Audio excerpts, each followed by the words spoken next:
दरवाजे से टक टक की आवाज़ आई तो बीना जी ने आकर दरवाज़ा खोला। सामने उनकी छोटी बेटी आरती खड़ी थी। अरे आरती, तुम? जल्दी से खुश होकर अपनी बेटी को गले से लगा लिया। तो आरती, तूने फ़ोन पर भी नहीं बताया कि तू आ रही है। हाँ, अगर बता देती तो क्या आपके चेहरे पर इतनी सारी खुशी एक साथ देख पाती। अरे नहीं बेटा, मैं तेरे लिए अच्छा सा कुछ बना के तो रखती। अच्छा, आज क्या बनाया है आपने खाने में? मैंने तो ऐसा कुछ नहीं बनाया, बस अभी अभी दलिया बनाया है। अब तेरे लिए कुछ बना देती हूँ। नहीं माँ, आज मैं आपके हाथ का दलिया ही खाऊंगी। बात यह है कि बीना देवी अब यहाँ अकेली रहती हैं। 2 बेटियाँ और 1 बेटा है। तीनों की शादी हो गई, बेटियाँ अपने अपने घर चली गई और बेटा शहर में रहने लगा। बीना देवी के पति को गुजरे अभी 1 साल हो गया था। अकेले रहना बहुत मुश्किल होता है, पर जिंदगी है, इसे काटना तो पड़ेगा। आरती ने भगोने से दलिया लेते हुए अपनी माँ से पूछा, माँ, क्या भैया भाभी का कोई फ़ोन नहीं आता? नहीं नहीं आरती, विशाल तो रोज़ फ़ोन करता है। वो रोज़ जिद करता है अपने पास मुझे बुलाने के लिए। माँ, मेरे पास आ जाओ।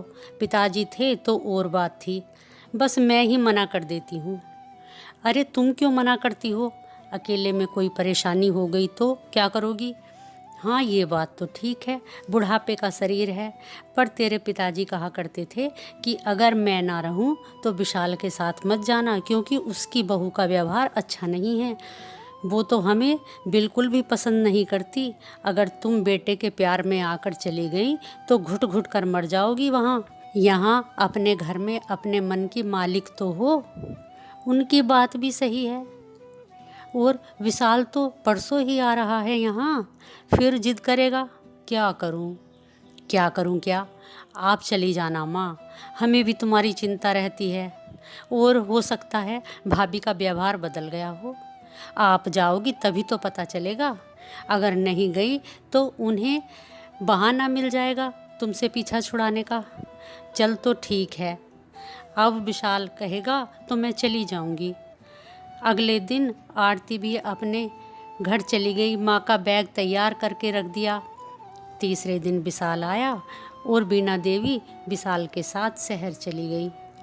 जब घर पहुँची तो विशाल की पत्नी अन्नू चौंकते हुए बोली, मम्मी जी आप? बीना देवी तो चुप रही। विशाल ने माँ का सामान कमरे में रखते हुए कहा, इसमें चौंकने की क्या बात है? माँ भला कब तक अकेली रहती वहाँ? अन्नू गुस्से में पैर पटकती हुई रसोई में चली गई। इसीलिए बेटा, मैं यहाँ आना नहीं चाहती थी। कोई बात नहीं माँ, सब ठीक हो जाएगा। आप बस आराम से रहो, अगर कोई ज़रूरत हो तो मुझे बताना। ऐसे ही धीरे धीरे कुछ दिन बीत गए। अब तो अन्नू ने नई साजिश करना शुरू कर दिया। जब तक विशाल घर पर रहता तो बीना जी से अच्छे से बोलती, बात करती। उनके और उसके ऑफिस जाते ही बीना जी से सारा काम कराती और उनका अपमान करती। बहुत शौक चढ़ा था ना शहर आने का। जब मैंने पहले ही तुम दोनों पति पत्नियों को कह दिया था कि मुझे तुमसे कोई मतलब नहीं, मुझे सिर्फ अपने पति से मतलब है, फिर समझ नहीं आई तुम्हें ये बात मेरी और मुंह उठाकर यहाँ चली आई। खबरदार अगर ये बात अपने बेटे से बताई तो। और ये फ़ोन दो मुझे, अगर किसी का फ़ोन आता है तो मेरे सामने ही बात करना। ये बात सुनकर बीना देवी अपना सिर पकड़कर सुबक सुबक कर रोने लगी और अपने पति की बताई बातें याद करने लगी। 3-4 दिन के बाद उन्होंने विशाल से कहा, बेटा मुझे तू गांव पहुंचा दे, मेरा यहाँ मन नहीं लगता। क्यों माँ, कोई परेशानी है क्या? क्या अन्नू से कोई बात हो गई? नहीं नहीं बेटा, ऐसी कोई बात नहीं, बस मुझे गांव पहुंचा दे। जब मम्मी कह रही हैं तो पहुंचा दो, फिर बुला लेना। विशाल अपनी माँ को गांव छोड़ आया। अगले दिन विशाल ऑफिस गया और 1 घंटे बाद ही आ गया। अन्नू से कहा, अन्नू खाना थोड़ा ज़्यादा बनाना, माँ आ रही हैं। पूरा सुना भी नहीं और भड़कने लगी। कल गई तुम्हारी माँ, आज फिर आ रही है। मैं ये घर छोड़कर जा रही हूँ, तुम उस बुढ़िया को ही यहाँ रखना। और एक सांस में सब कुछ उल्टा सीधा बोल दिया। इतने में डोरबेल बजी। दरवाज़ा खोला तो अन्नू के मम्मी पापा खड़े थे। मम्मी आप? पापा आप? क्या बात है? दोनों के आंखों से आंसू बहने लगे। हमें तेरे भाई और भाभी ने घर से निकाल दिया। हमने दामाद जी को फ़ोन किया, ये हमें यहाँ ले आए।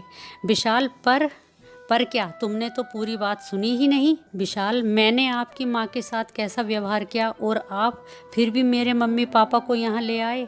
आप कल गांव चलो, मैं भी आपके साथ चलूँगी। मुझे मम्मी से माफ़ी मांगनी है। अगले दिन दोनों गांव गए और अन्नू ने अपनी सासू के पैर पकड़ लिए। मुझे क्षमा कर दो मम्मी, मैं बहुत बुरी हूँ, मैंने आपके साथ बहुत गलत किया है, पर आप तो माँ हो ना, क्षमा कर दो और हमारे साथ चलो। बात बिल्कुल सही है, हम जैसा व्यवहार दूसरों के साथ करते हैं हमें वैसा ही वापस में भी मिलता है। गलतियाँ तो हर किसी से हो सकती हैं, पर समय पर अपनी गलतियों का एहसास होना, उन्हें सुधार में लाना, अपनी गलती मान लेना बड़ी बात है। इसी का नाम तो सहजता है।